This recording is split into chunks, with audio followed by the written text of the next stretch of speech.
आज हम बच्चों चैप्टर नंबर 3 करने जा रहे हैं, वायुमंडल और जलवायु। ठीक है, इस चैप्टर को बच्चों मैं कंप्लीट कराऊंगा और नोट्स के साथ कराऊंगा। ठीक है, तो देखिए, सबसे पहले हम जानते हैं वायुमंडल क्या होता है। वायुमंडल की अवधारणा, तो जो इसकी परिभाषा है, वायुमंडल की परिभाषा क्या होता है। वायुमंडल पृथ्वी क्या है, इसको चारों ओर से घेरने वाली हवा का एक विशाल आवरण है, जो पृथ्वी को क्या करता है, चारों ओर से घेरता है। हवा का आवरण, ये चादर भी बोलते हैं, वो आपका वायुमंडल कहलाता है। अब इस पे गुरुत्वाकर्षण का प्रभाव, वायुमंडल पृथ्वी की सतह से गुरुत्वाकर्षण बल के कारण जुड़ा हुआ रहता है। यदि गुरुत्वाकर्षण बल नहीं होगा तो वायुमंडल की जो गैसें हैं वो अंतरिक्ष में पलायन कर पाई जाएंगी, मतलब वहाँ से हट जाएंगी। जीवन का आधार, ये जीवन रक्षक गैसें प्रोवाइड कराता है। ठीक है, सारी जितनी भी हमारे जीवन के लिए ज़रूरी है गैसें, वो यहीं पे मिलती हैं। जैसे ऑक्सीजन, कार्बन डाइऑक्साइड है, ये सब हमें वायुमंडल से ही मिलती है। सुरक्षा कवच के रूप में भी काम करता है। वायुमंडल जो सूरज से आने वाली जो भी हानिकारक जो किरणें होती हैं, और सूरज से कौन सी किरणें आती हैं बच्चों, पराबैंगनी किरणें आती हैं, उनको आने से रोकता है और रात में अत्यधिक ठंड तथा दिन में अत्यधिक गर्मी से बचाकर पृथ्वी के तापमान को संतुलित रखता है। अब वायुमंडल के संगठन क्या क्या हैं, तो देखिए, वायुमंडल विभिन्न प्रकार के गैस, जलवाष्प, धूल कण, इन सब से मिलके बना है। तो सबसे पहले देखते हैं बच्चों गैस। इसमें वायुमंडल में कौन कौन सी गैस पाई जाती है, तो देखिए, सबसे ज़्यादा जो गैस पाई जाती है वो नाइट्रोजन गैस पाई जाती है, 78%। वायुमंडल में सबसे प्रचुर मात्रा में, यानी कि सबसे अधिक पाए जाने वाली गैस है ये। और ये पौधों के लिए जितने भी आवश्यक पोषक तत्व हैं वो सब इसी गैस से यूज़ होते हैं। सेकेंड है ऑक्सीजन, जो 21% पाई जाती है। ये सभी जीवी प्राणियों के श्वसन लेने की, सांस लेने के लिए बहुत ज़्यादा जरूरी है। तीसरी आर्गन है, 0.93% पाई जाती है। ये वायुमंडल में पाई जाने वाली जो प्रमुख अक्रिय गैसें हैं। चौथा कार्बन डाइऑक्साइड है, जो 0.04% पाई जाती है। ये पौधों में प्रकाश संश्लेषण के द्वारा जो भोजन बनाते हैं उसके लिए ज़रूरी है। ये ताप को रोककर पृथ्वी को गर्म भी रखती है, जिसे ग्रीन हाउस प्रभाव कहते हैं।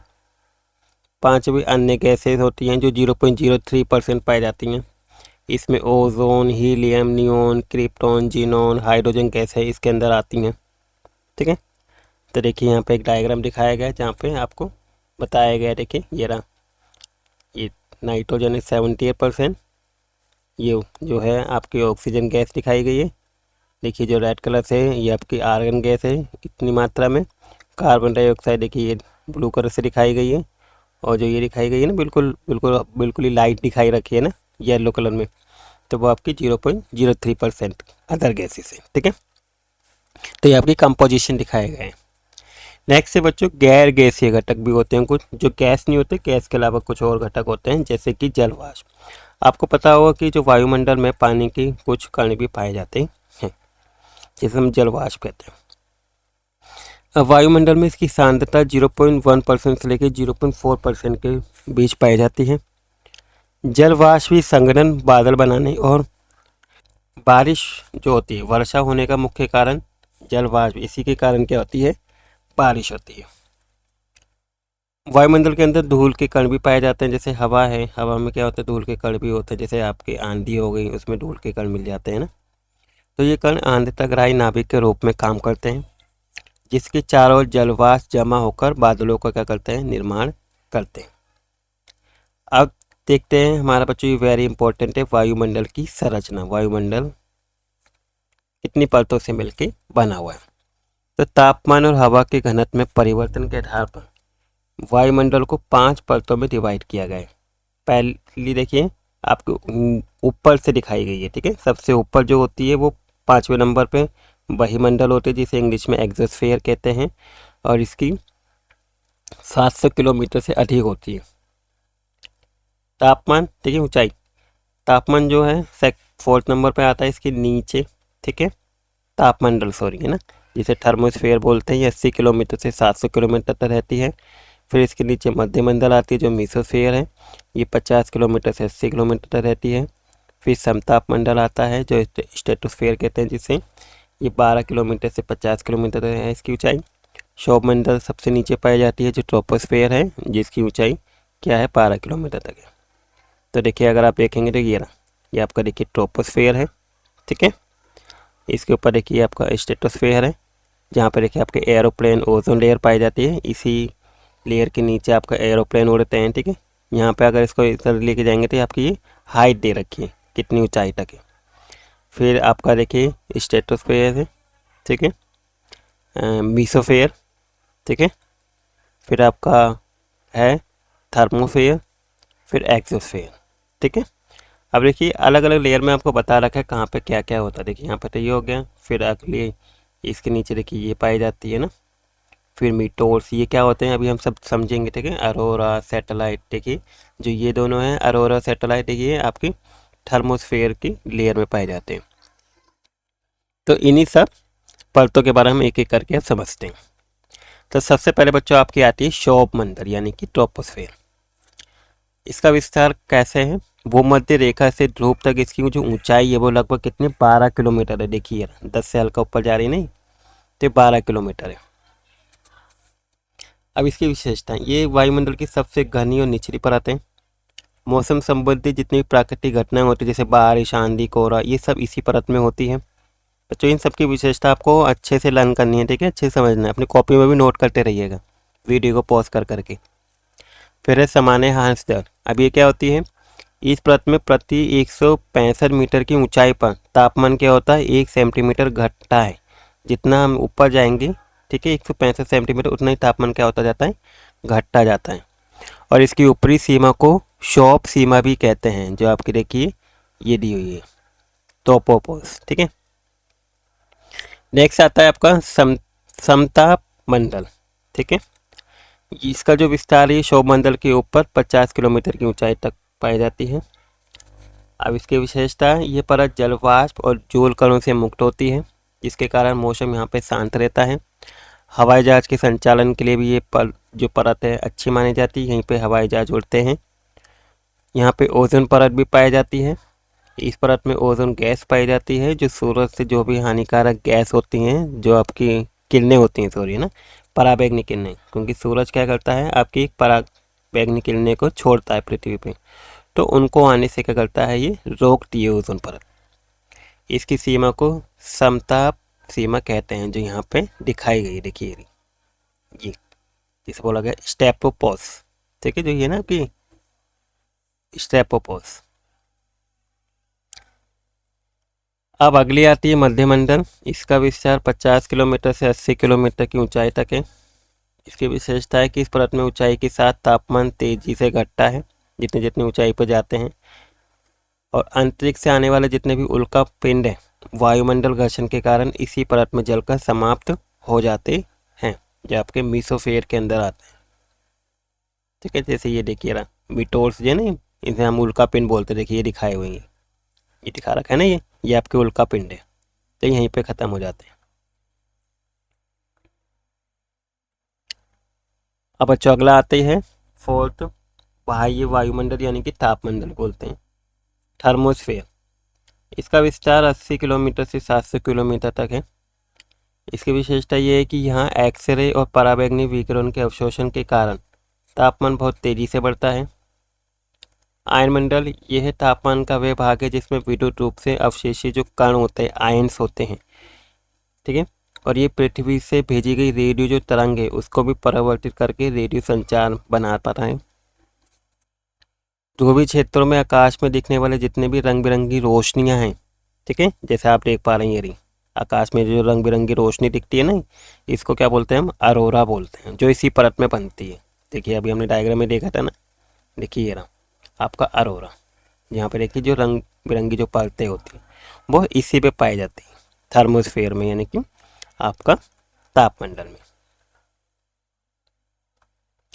अब नेक्स्ट आता है आपका पांचवा बहिर्मंडल, जिसे एक्सोस्फेयर कहते हैं। ये 700 किलोमीटर से ऊपर अंतरिक्ष की सीमा तक पाए जाते हैं, ठीक है। इसकी विशेषता है कि यहाँ हवा अत्यंत विरल, बहुत ज़्यादा पतली होती है, गुरुत्वाकर्षण कम होता है यहाँ पे, और गुरुत्वाकर्षण कम होने के कारण हीलियम और हाइड्रोजन जैसी हल्की जो गैसें वो यहाँ से अंतरिक्ष में तैरती हैं। ठीक है। अब अगला आता है बच्चों की जलवायु और मौसम में क्या अंतर है। सबसे पहले हम परिभाषा समझते हैं। ठीक है, ये भी इम्पोर्टेंट है आपका। किसी स्थान की वायुमंडल की श्रेणी की दैनिक अवस्था जो होती है, ठीक है, हर दिन की अवस्था, वो आपकी मौसम कहलाती है, हर पल की अवस्था। अब जलवायु क्या है, किसी बड़े क्षेत्र की लंबी अवधि के टाइम पे जो मौसम होता है उसका जो औसतन होता है उसे बोलते हैं हम जलवायु, जो लंबे समय के साथ बदलता है। ये घंटे दर घंटे या दिन प्रतिदिन बदल सकता है। जैसे अभी थोड़ी देर क्या हो रही, गर्मी हो रही है, 2 मिनट में क्या होता है बच्चों, मौसम चेंज हो जाता है ना, ठंड होने लगती है, बारिश होने लगती है। तो ये हर घंटे बदलता है, लेकिन ये लंबे समय तक स्थिर रहता है। जैसे गर्मी है, अब गर्मी शुरू हुई है तो वो लंबे समय तक रहेगी, तो ये क्या है, जलवायु हो गई। ठीक है, अपरिवर्तित रहता है, मतलब बदलता नहीं है लंबे समय तक, लंबे समय के बाद बदलता है। क्षेत्र, ये एक छोटे स्थान जैसे एक शहर तक सीमित रहता है और ये बड़े भौगोलिक क्षेत्र या देश का कवर करता है। जैसे मान लो गर्मी है तो गर्मी पूरे भारत में जहाँ जहाँ होती है वहाँ वहाँ गर्मी रहेगी। ठीक है, कुछ जगह हैं, कुछ जगह पे देखिए ठंड रहती है। ठीक है, और फिर थोड़ी देर में वहाँ पे गर्मी हो जाती है, तो वो मौसम के अंदर आता है। अब जलवायु और मौसम के कुछ तत्व हैं। ठीक है, सबसे पहला तत्व है तापमान। जितने में वायु में मौजूद गर्मी या ठंडा का स्तर दिखाता है कि कितनी गर्मी है और कितनी ठंड है। आतपन, जिसे इंसोलेशन भी बोलते हैं, पृथ्वी के द्वारा प्राप्त की जाने वाली सौर ऊर्जा को आतपन कहते हैं या सूर्य ताप कहते हैं। और ये भूमध्य रेखा पर सबसे अधिक और ध्रुवों की ओर कम होता है। सबसे ज़्यादा भूमध्य रेखा पर होती है और जो ध्रुव होते हैं वहाँ पे कम होता है। फिर आता है वायुमंडलीय दाब। पृथ्वी की सतह पर जो हवा का जो भार होता है, ठीक है, उसके द्वारा लगाया गया जो दाब है वो वायुमंडलीय दाब कहलाता है। गर्म हवा हल्की होकर ऊपर उठती है जिसे निम्न दाब कहते हैं, और जो ठंडी हवा होती है वो भारी होकर नीचे बैठती है जो आपको उच्च दाब कहलाता है। नेक्स्ट है तीसरा पवन।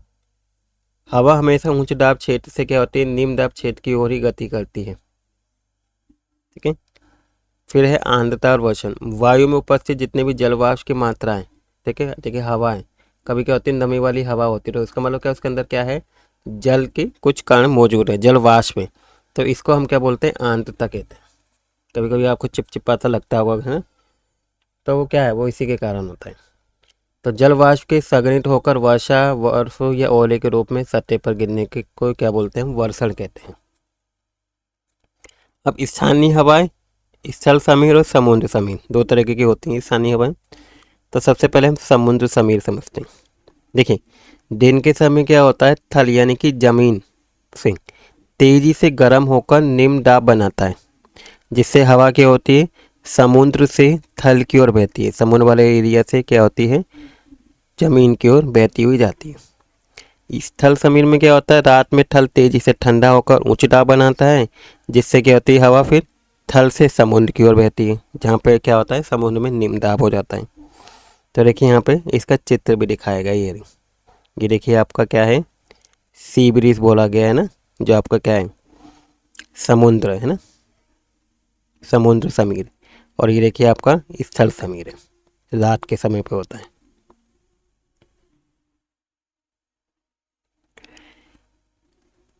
नेक्स्ट है बच्चों आपका भारत की जलवायु और मानसून प्रणालियाँ।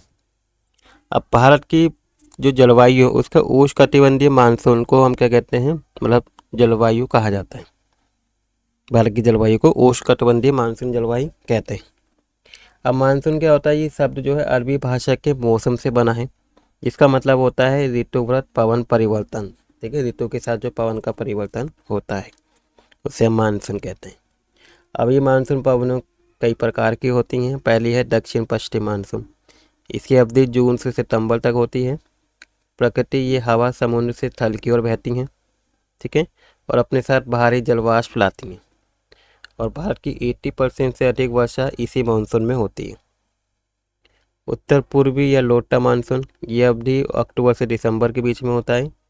ये हवाएं थल समुद्र की ओर बहती हैं, बंगाल की खाड़ी से नमी उठाकर ये भारत के पूर्वी तट जैसे तमिलनाडु और आंध्र प्रदेश पर वर्षा करती हैं।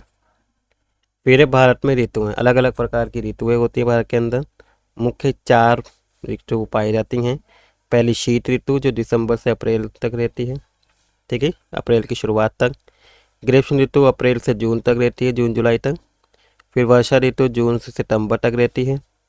और फोर्थ लौटे मानसून की ऋतु अक्टूबर से दिसंबर तक रहती है। अब देखिए आपकी बुक में एक टेबल दी हुई है, ठीक है, जो क्या है उसी के अनुसार भारतीय परंपरा के अनुसार 6 तरह की ऋतुएं भी होती हैं। जैसे वसंत में चैत्र वैशाख होती है, जो मार्च और अप्रैल में होता है। ग्रीष्म में ज्येष्ठ और आषाढ़ होता है, जो मई और जून है। ठीक है, वर्षा में श्रावण और भाद्रपद होता है, जो जुलाई से अगस्त है। शरद आश्विन कार्तिक होता है, सितंबर अक्टूबर के महीने में। हेमंत यानी कि मार्गशीर्ष और पौष तक रहता है, नवंबर दिसंबर। और शिशिर है माघ और फागुन, जो जनवरी फरवरी में होता है। ठीक है, अब जलवायु परिवर्तन और पर्यावरण जो चुनौती है वो, तो देखिए इसकी पहले परिभाषा समझते हैं हम। मानवीय गतिविधि के कारण, मनुष्य की जो गतिविधि है, मनुष्य जो काम करता है उसके कारण क्या हो रहा है, पृथ्वी की वैश्विक औसत तापमान और मौसम के पैटर्न में जो होने वाला बदलाव है उसी को बोलते हैं हम जलवायु परिवर्तन। अब इसके कारण क्या, जैसे जीवाश्म ईंधन है, कोयला, पेट्रोल, इनका यूज़ ज़्यादा कर रहा है मनुष्य। वनों को क्या कर रहा है, पेड़ों का अंधाधुंध कटाई की जा रही है। ठीक है, कारखानों और वाहनों से निकलने वाले जितने भी ग्रीन हाउस गैसें हैं, CO2, ठीक है, मीथेन गैस और N2O2, ठीक है, ये सब से हो रहा है। अब आता है ग्रीन हाउस प्रभाव। देखें, वातावरण में ग्रीन हाउस जो गैसें हैं उनका जो जमाव होता है सौर ऊष्मा को बाहर जाने से रोकता है, जिससे क्या होता है, वैश्विक तापमान होता है, यानी कि ग्लोबल वार्मिंग होती है। कार्बन परचेन, किसी व्यक्ति, संगठन या उत्पाद के द्वारा दैनिक जीवन में वायुमंडल में जो छोड़ी जाने वाली जो ग्रीन हाउस गैस है, ठीक है, जितने वायुमंडल में ग्रीन हाउस गैसों को छोड़ा जाता है उसकी कुल मात्रा को हम क्या कहते हैं, कार्बन परचेन कहते हैं। अब देखिए एक आपके बुक में लास्ट टॉपिक दिया हुआ है पंजाब बाढ़ 2025, ठीक है, इसके केस स्टडी, मतलब पंजाब में एक बाढ़ आई थी 2025 में, उसके बारे में समझते हैं क्या हुआ था। तो देखिए इसका प्राकृतिक कारण क्या था, पहले जानते हैं। मानसून के समय अत्यधिक वर्षा, पहाड़ में बादलों के फटने और नदी में जल स्तर का अत्यधिक बढ़ जाने के कारण क्या हुआ था, यहाँ पे पंजाब के अंदर बाढ़ आई थी। अब जो बाढ़ आई थी उसके क्या कारण थे, मानव निर्मित कारण है, मानव के द्वारा ही हुए थे कुछ। ठीक है, नदी की प्राकृतिक रास्तों पर अतिक्रमण और पक्के निर्माण करना, इसके कारण। नदी तट पर जो दूषी बांध की समय पर मरम्मत कर नहीं करवाना, और नदी एवं बांधों में गाद का जमा होना, ठीक है, गाद जमा हो रहा था जिसकी वजह से बाढ़ आई थी। ठीक है, तो ये कुछ मनुष्य की जो गतिविधि उनके कारण हुआ था। अब इससे पंजाब में क्या प्रभाव पड़ा था बाढ़ की, तो देखिए बाढ़ में कई लोगों ने अपनी जान गंवा दी। सुरक्षा के लिए हजारों लोगों को अपना घर छोड़कर राहत शिविरों में जाना पड़ा। कृषि योग्य भूमि के बड़े हिस्से जलमग्न हो गए और धान जैसी जो फसल को भारी नुकसान पहुंचा। मुर्गी पालन, ठीक है, डेयरी फार्म क्षतिग्रस्त, नष्ट हो गया पूरी तरह से। गाय, भैंस, मुर्गी सहित कई जानवर क्या हो गए, बीमार पड़ गए और मर गए। सड़कें, पुल, सीमा की बाढ़, बॉर्डर फेसिंग और कुछ सार्वजनिक इमारतें भी क्या हो गई, खराब हो गई, टूट गई। और गंदे ठहरे हुए पानी के कारण स्वास्थ्य संबंधी समस्या पैदा हुई, जिनमें जल जलित यानी कि पानी से फैलने वाली जो बीमारी का प्रसार हुआ वो फैल गई, और स्वच्छता की चिंताएं शामिल हुई। तो देखिए उसका एक ये चित्र दिखाया गया, देखिए जहाँ पे ये लोग दिखाए गए हैं, ठीक है, डूबते हुए। तो बच्चों ये टॉपिक जो है ना, ये बाढ़ में, ये वाला जो टॉपिक है बाढ़ वाला, ठीक है, पंजाब बाढ़, ये वेरी इंपॉर्टेंट, ये एग्जाम में लॉन्ग क्वेश्चन में जरूर आएगा, तो आप इसे जरूर लर्न कीजिएगा। ठीक है, तो इसी के साथ देखिए बच्चों आपका जो चैप्टर है, तीसरा चैप्टर, ये आपका पूरा हो गया है। आई हो बच्चों पूरा चैप्टर आपको अच्छे से समझ में आ गया होगा, वीडियो भी अच्छी लगी होगी। वीडियो अच्छी लगी तो बच्चों वीडियो को लाइक कर दीजिएगा, चैनल पे नए हो तो चैनल को सब्सक्राइब जरूर कर दीजिएगा। Thank you for watching video.